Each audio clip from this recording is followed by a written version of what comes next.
the rain comes. But if you think about it, how does the rain come? It's very amazing that water, its heat capacity is about 10 times that of solids, which means that it needs 10 times the amount of heat to cool down or heat up. That is why when the summers come, the land is heating up, but the water is not heating up. When the winters come, the land is cooling down, the water is not cooling down. It needs a lot more.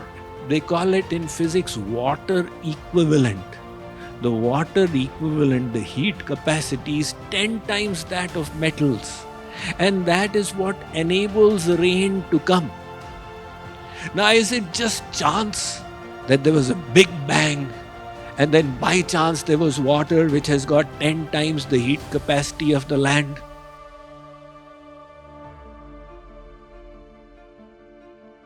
Sri Krishna is now explaining to Arjuna that he is actually all-encompassing. Now, this can have two meanings. The first meaning is that he is the source of energy in everything. So he says, I am the sun and the moon. Now consider the sun. In size, it is 1.3 million times our earth. In terms of volume, 1.3 million times. And in temperature, it is millions of degrees centigrade. That is the expanse and the extent of the sun. Nuclear reactions that are happening there are generating megaton herds of energy at every moment, in every place of the sun. So much of energy is being generated, and that cools down over 9.3 million miles. And then it comes to about 72 degrees Fahrenheit or 25 degrees centigrade. Say, it's good weather today. In the winters, you can go out and say, okay, let's get some vitamin D standing in the sun. But the sun itself in the outer crust is millions of degrees. And it has been releasing this energy by estimates of science since about 4.5 billion years. 4.5 billion years, it has not gotten exhausted. We are all familiar with the Chernobyl disaster that took place a few years ago. Now, in the US, they set up over 20 nuclear power plants. But slowly, they are phasing away the nuclear energy. They are realizing it's not viable for human beings to handle this kind of energy, its waste, etc.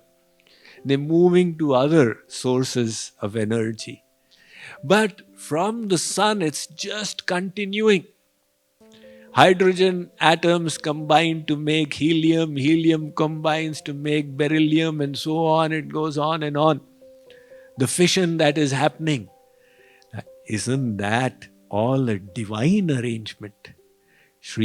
So one way of understanding is it's the power of God which is making it happen.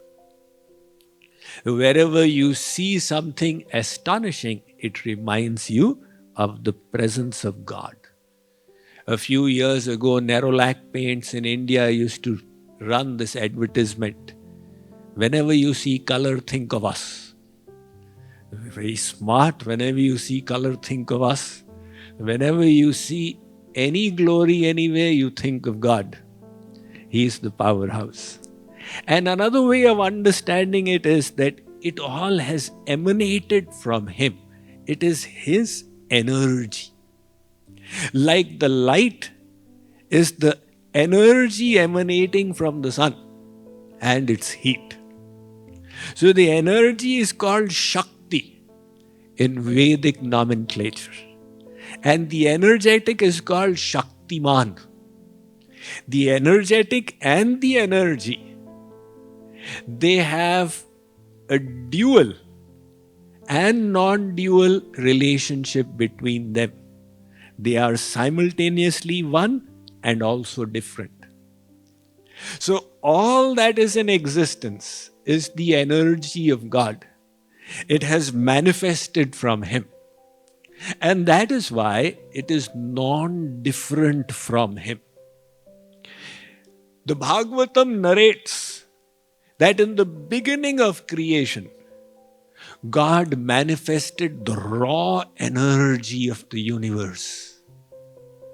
And He lay down at the bottom of the universe in His form as Garbhodakshai Vishnu on Ananta Shesh, and from His navel came a lotus which extended many thousands of miles, yojanas ahead.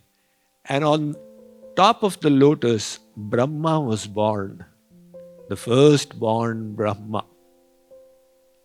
So he looked around and all he could see was this ocean of raw energy. You can't even call it ocean of water because water was made later on.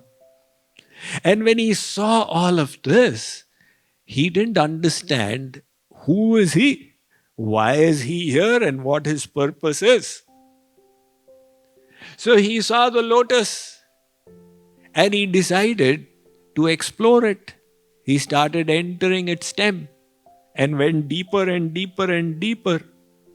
Sahasra Varsha Sahasrante.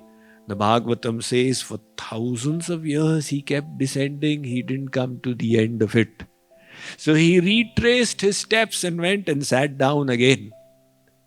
At that time, the waves of the ocean were creating a sound. Tapa, tapa, tapa. Tapa means do austerities. So Brahma, he started performing austerities just to understand the purpose of his life. And finally, when they fructified, Sri Krishna gave him darshan. And he spoke 4 verses in the heart of Brahma. These came to be known as the Chatusloki Bhagwatam. The actual Bhagavad is 18,000 verses. This is the seed of those 18,000 verses. And on the basis of these 4 verses, Brahma then engaged in the task of creation. Now imagine a civil engineer undergoes 4 years of study so that they can design a beam. And if you want to design one of those highways, you probably have to add 2 more years post-graduation. So, to do a little thing, we need so much knowledge. And Brahma, to create the world, he was given 4 verses. The first verse was, Ahameva samevagre nanyadyat sadasat param paschadaham yadetacha yovashishyeta sosmyaham. O Brahma, everything that exists in this world is my very self. Ahameva samevagre. Whatever you see is Sri Krishna, is God. Siya Ramamaye Sabajagajani. Hanuman says, everywhere is Sri Ram. And Brahmaji listened to the second thing. Where the universe ends, what is beyond that? Have you ever thought? The Western philosopher Hegel, he had his 3 questions that he was puzzled about. And one of those questions was that if you take a rocket and start moving, either you add infinitum, the universe ends nowhere, it just goes on. Or else it ends somewhere. If it ends somewhere, then what is there beyond? There's no mention of it anywhere. And if it doesn't end somewhere, you just carry on. That is also inconceivable to our human intellect. So Sri Krishna is telling Brahma in the Chatusloki Bhagwatam that Brahmaji, everything that is manifest is myself. Where the universe ends, beyond that is me. When this universe did not exist prior to creation, I was there. And when the universe is dissolved, I alone will remain. There is nothing apart from me. So, he is everything from material perspective, that all that is there is his energy. And from the perspective of glory, that whatever glory you see in anything, he is the source of it. From both of those, Sri Krishna is telling Arjuna that, look, I am the one who radiate heat as the sun and the moon, and I withhold the rain, cause droughts, and I send forth the rain. We people just take it as a fact. The rain comes. But if you think about it, how does the rain come? It's very amazing that water, its heat capacity is about 10 times that of solids, which means that it needs 10 times the amount of heat to cool down or heat up. That is why when the summers come, the land is heating up, but the water is not heating up. When the winters come, the land is cooling down, the water is not cooling down.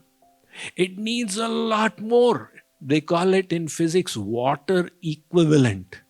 The water equivalent, the heat capacity is 10 times that of metals. And that is what enables rain to come. Now, is it just chance that there was a big bang and then by chance there was water which has got 10 times the heat capacity of the land? So, when I was in college doing engineering in first year, some Nobel Prize winner came along called George Wald. And he was giving lectures, so I just went to listen. These are additional lectures in the evening for student interest, so I went to listen to him. He said some things which kind of went over my head. But later on, I read his book called The Universe That Breeds Life, in which he says that, look, this universe has got such astonishing physical properties. Like, for example, water, if you start cooling down water, like everything else, it becomes denser, denser, denser. As you cool things, they become denser. And water also becomes denser until it reaches 4 degrees centigrade. And then all of a sudden it starts becoming light. It becomes so light that ice is lighter than water.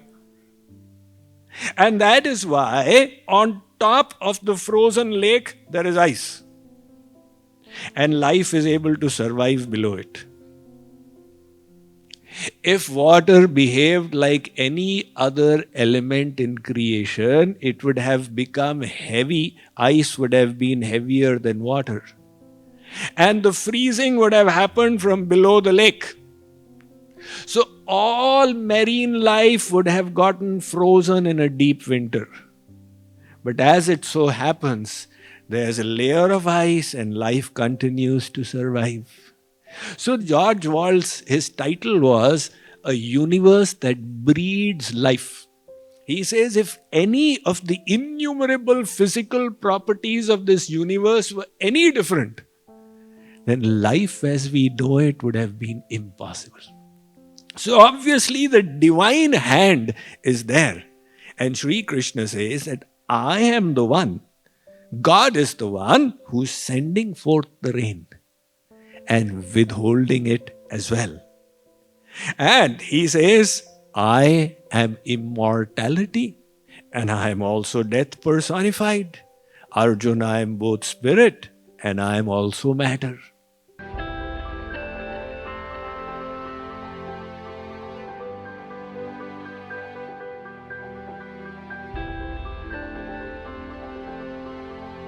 Arjuna Uvacha.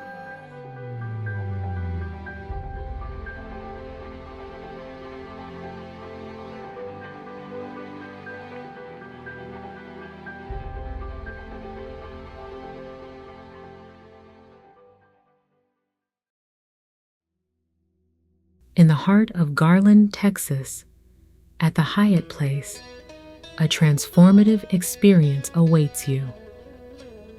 From August 31st to September 2nd, 2024, immerse yourself in a spiritual retreat like no other. Under the divine guidance of Swami Mukundananda, disconnect from the world and reconnect with your true self. Begin each day with rejuvenating yogasanas and pranayam sessions. Feel the energy flow through your body as you practice these ancient techniques guided by Swamiji's profound wisdom. Let your soul be uplifted by the melodious kirtans and chanting. Feel the divine vibrations as you join in these soulful expressions of devotion. Enlightening discourses by Swami Mukundananda will illuminate the path of spiritual sadhana. Celebrate the joy of community and devotion through festival celebrations and connect with others in these joyful expressions of art and culture. Clear your doubts and deepen your understanding of philosophy in a special question-answer session with Swamiji. His insightful answers will guide you on your spiritual path. For our younger participants, specially designed programs such as Bal Mukund and Youth Club offer a unique platform for growth. Showcase your talents in entertaining mehfils and cultural events. Share the joy of creativity and connect with others in these joyful expressions of art and culture. Join us for nature walks and picnics with Swami Mukundananda. Come, be a part of this extraordinary journey. Find peace, joy, and spiritual fulfillment at the Dallas Retreat with Swami Mukundananda. We await you with open hearts and souls.